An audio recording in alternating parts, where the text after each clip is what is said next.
Sharma horror stories. नमस्कार दोस्तों, स्वागत है आप सभी का एक और नई सच्ची डरावनी कहानी के साथ।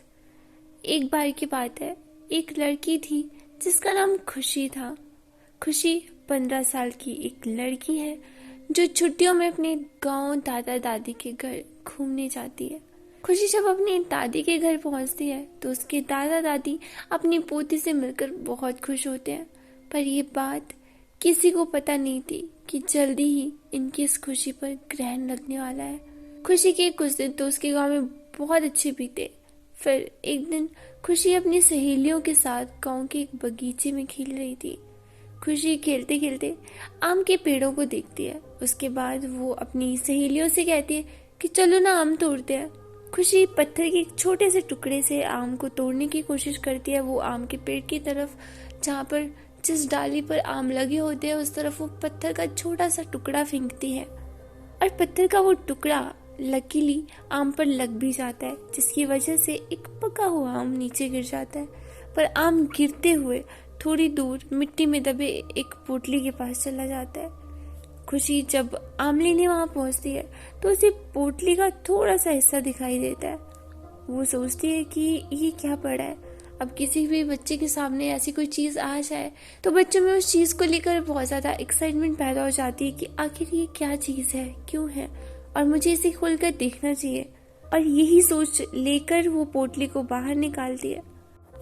खुशी उस पोटली को बहुत ही ज्यादा एक्साइटेड होकर खोलती है तो उसे उसमें से एक कंगन मिलता है जो कि बहुत पुराना दिख रहा था। खुशी को तो पता भी नहीं था कि ये कंगन उसकी जिंदगी का सबसे भयानक हिस्सा और किस्सा बनने वाला है। वो कंगन उसे अपनी ओर एक अलग ही तरीके से आकर्षित कर रहा था, जिसकी वजह से वो उस कंगन को अपने घर लेकर चली आती है।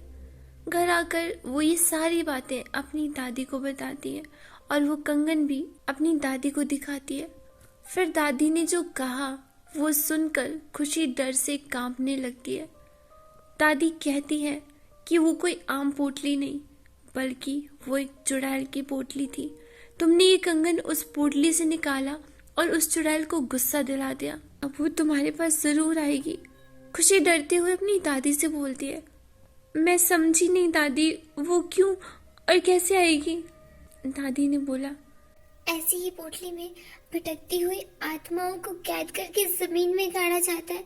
वो सब आत्माएं बहुत खतरनाक होती है।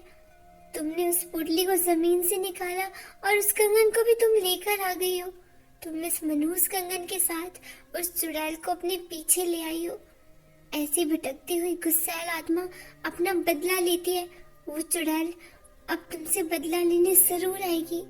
खुशी इस बात से बहुत ज्यादा डर जाती है, पर उसे यकीन नहीं होता क्योंकि वो शहर की लड़की थी और उसे यही दिखाया या बताया जाता था कि गांव के लोग अंधविश्वासी होते हैं।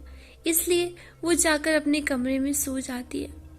उसी रात करीब 1 बजे उसके कमरे की लाइट अपने आप से ऑन हो जाती है और देखते ही देखते अपने आप से जलने और बुझने लगती है। ये सब बहुत जल्दी जल्दी हो रहा था। जल्दी जल्दी लाइट बंद होके फिर ऑन हो रही थी, फिर ऑफ, फिर ऑन। खुशी की नींद खुलती है तो वो देखती है कि लाइट नहीं है। वो अपने बिस्तर के बगल रखे टेबल पर पानी पीने के लिए मुड़ती है। तभी वो देखती है कि टेबल के पीछे कोने में कोई औरत बैठी है जिसकी आंखें एकदम लाल है और वो खुशी की ही तरफ एकटक देखे जा रही है। खुशी चिल्लाते हुए अपनी दादी के पास जाती है, पर दादी के कमरे में उसे अपनी दादी नजर नहीं आती। वो फटाफट से उस घर के हॉल में जाती है तो दादी उसको जमीन पर गिरी मिलती है। खुशी अपने दादा को खोजने जाती है, पर उसके दादा उसे कहीं नहीं नजर आते। जब वो पूरे घर में अंधेरे में खुद को अकेला पाती है तो डर के मारे बेहोश हो जाती है। सुबह उसकी नींद खुलती है तो उसे अपने दादा दादी दिखते हैं। वो अपने दादा दादी को बीती रात की सारी कहानी बताती है। दादी बोलती है, हम दोनों अपने कमरे में ही थे। दादी सब समझ गई। उन्होंने बोला, ये सब उस चुड़ैल का किया है। वो कंगन उस पोटली में वापस रखना होगा, वरना वो यहाँ से नहीं जाएगी। दादी चलो अभी कंगन रख के आते। दादी बोलती है नहीं, उस चुड़ैल से पीछा छुड़ाना है तो तुम्हें अकेले ही, वो भी रात में जाकर उस कंगन को वहां रखना होगा, क्योंकि वो तुम्हारे पीछे है। खुशी हिम्मत करके कहती है ठीक है मैं जाऊंगी। दादी ने बोला ये सब वो चुड़ैल इतनी आसानी से नहीं करने देगी, इसलिए दादी ने उसे रात में जाने से पहले एक मंत्रों से युक्त तावीज उसके हाथ पर बांध दिया। अब खुशी रात होने के बाद अकेले बगीचे की तरफ निकलती है। थोड़ी देर बाद उसे वहां पर किसी के रोने की आवाज सुनाई देने लगती है। अब उसे बहुत ज्यादा डर लगना शुरू हो गया था, पर वो बहुत हिम्मत वाली थी और उसे उसकी दादी ने कहा था वो चुड़ैल तुम्हें अपनी तरफ आकर्षित करेगी, तुम उसकी तरफ बिल्कुल ध्यान मत देना, वो तुम्हारा ध्यान भटकाने की पूरी कोशिश करेगी। अगर तुम्हारा ध्यान भटक गया तो वो तुझे अपने कब्जे में कर लेगी। अगर एक बार उसने तुझे अपने कब्जे में कर लिया तो फिर कोई कुछ नहीं कर पाएगा, वो तुम्हें मार भी सकती है। खुशी इस बात का ध्यान रखते हुए अपने कानों में ईयरफोन लगा लेती है और हनुमान चालीसा सुनते सुनते चलने लगती है। तभी कुछ दूर जाने पर उसका मोबाइल उसके हाथ से नीचे गिर जाता है, जिसकी वजह से वो टूट जाता है। फिर भी वो चलती रहती है और उस पोटली के पास पहुंच जाती है। तभी उसे महसूस होता है कि जैसे कोई उसके पीछे खड़ा है, पर दादी ने कहा था उसकी तरफ ध्यान मत देना, तो वो पीछे मुड़कर बिल्कुल नहीं देखती और डर की वजह से वो पसीने में लथपथ हो जाती है।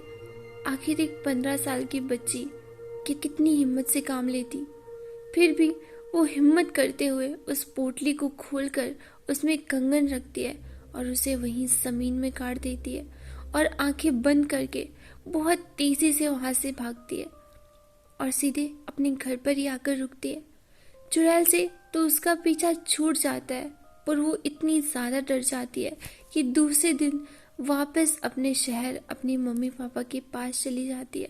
खुशी की जिंदगी का वो खौफनाक हिस्सा जिससे वो आज भी सोचने पर बहुत ज्यादा डर जाती है।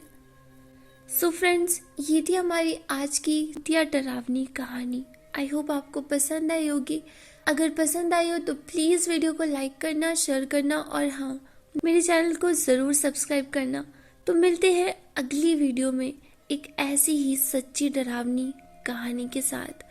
तो दोस्तों, अगर आप भी कहीं किसी सुनसान रास्ते से अकेले जा रहे हो और आपको कोई ऐसी चीज़ मिल जाए जो कि बहुत ज़्यादा पुरानी हो लेकिन अट्रैक्टिव हो, तो उसको कभी भी गलती से हाथ मत लगाना और अपने घर तो बिल्कुल मत लेकर आना, क्योंकि हो सकता है कि उस चीज़ से भी किसी चुड़ैल भटकती हुई आत्मा जुड़ी हो।